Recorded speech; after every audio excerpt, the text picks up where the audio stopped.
All right, now I'd like to talk about the Paul Daley versus Josh Koscheck fight. There was a lot of animosity between these two guys going into the fight. There was a lot of trash talking on the build-up, and then when they got in there and they started fighting each other, tell us about what happened a little bit, what you saw. Well, when the fight started out, they kind of danced around, traded a few punches, and it seemed like Paul Daley was the more stronger one as far as boxing and all that. But I think Koscheck showed that he was most skillful. He got in a few punches, but he stayed out of the way of Paul Daley. Paul Daley had some pretty powerful punches. Right. And I think with being skilled that he was, Koscheck just kind of had the timing, and he knew when to strike and to catch Daley off guard. Yeah. And he's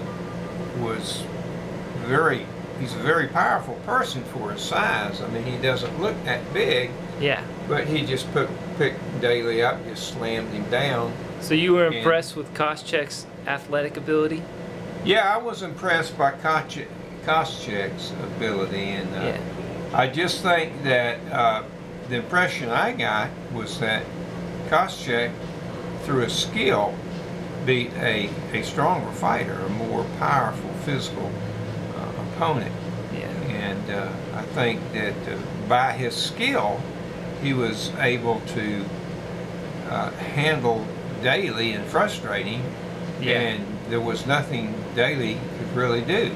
Right. Once he got Daley on the ground, he just kind of twisted him around like a pretzel. Yep. And eventually would have, I'm sure, had the fight gone longer, wore him down and probably started to pound on him. Yeah. But that's the way of a wrestler. Just like good wrestlers like George St. Pierre do that to all their opponents.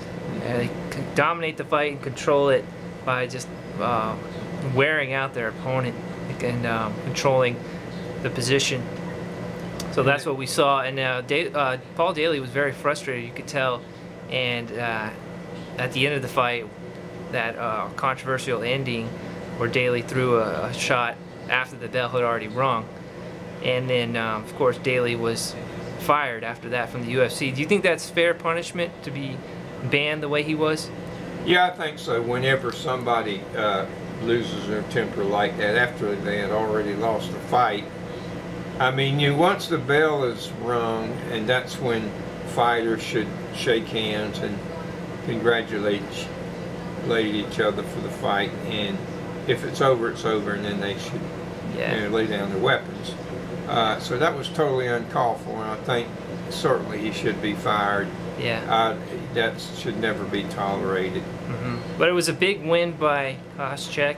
Even though he didn't get the finish, he did earn the decision victory, and that leads to his coaching job on the Ultimate Fighter TV show opposite of George St. Pierre.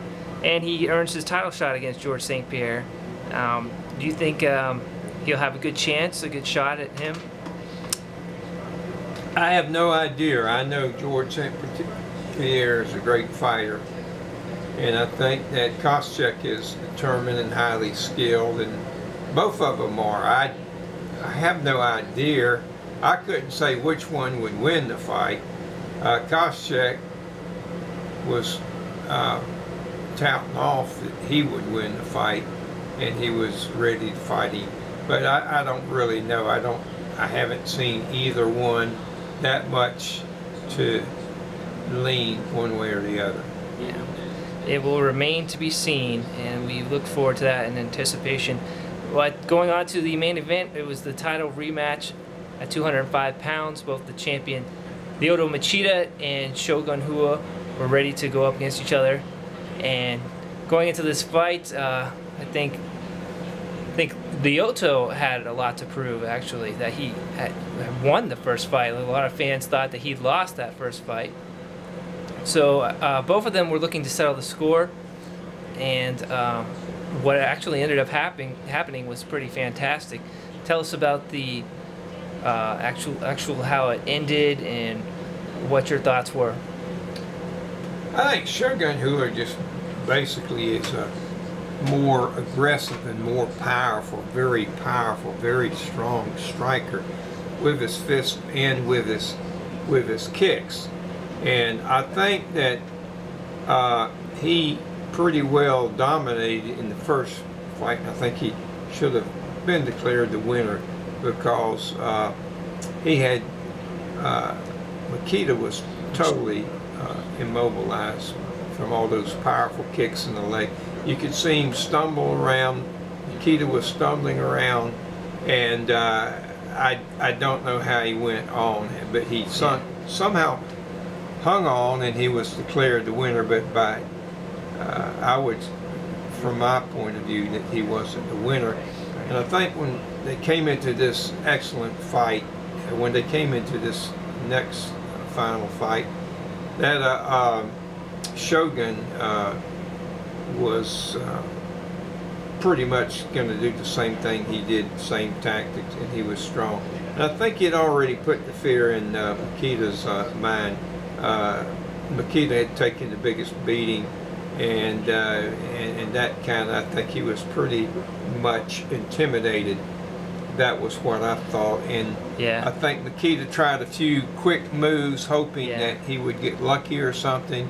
But after he saw that, you know, he couldn't do anything right at the beginning, he kind of lost his composure and his confidence, and he lost the fight. Yeah, maybe he got a little bit too aggressive, and Shogun was able to capitalize on that. But it was a very interesting fight. I enjoyed it, and we can't wait to see the next event. And we thank you for watching the video and look forward to your comments. See you next time.